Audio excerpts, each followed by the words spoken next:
আসসালামু আলাইকুম ভিউয়ার্স। আজকে বানিয়ে ফেললাম গরম গরম সুজির হালুয়া। খুবই সিম্পল কিন্তু খেতে অসাধারণ।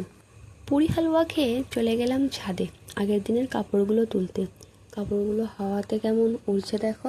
নিচে আসার পর এখন শুরু হলো আমার সবচেয়ে পিসফুল কাজ, কাপড় ফোল্ড করা। কাপড়গুলো ঠিকঠাক গুছিয়ে না রাখলে পরে আবার খুঁজতে অসুবিধা হয়। আর দেখো আমার না এই বেডশিটের সঙ্গে পিলো কভারগুলো এইভাবে একসঙ্গে ফোল্ড করে রাখতে খুব ভালো লাগে। মানে একটা সেট কমপ্লিট থাকে আর কি।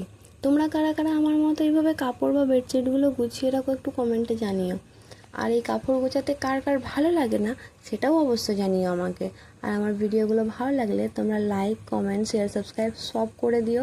বা যেগুলো যাদের ভালো লাগবে না তারা প্লিজ একটু স্কিপ করে যেও, আমার এতে কোনো অসুবিধা নেই।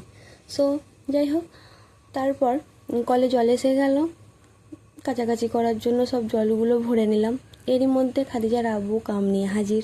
কামটা যেহেতু খুব একটা বেশি ছিল না, তাই বেডের ওপর রেখেই দাঁড়িয়েই তাড়াতাড়ি কামগুলো করে ফেললাম, কারণ কামগুলো এক্ষুনি লাগবে। আর আমি যেহেতু জল ভরতে গিয়ে পুরো ভিজে গেছি, তাই আর বসিনি, কারণ পুরো জামা কাপড় আমার ভিজে ছিল।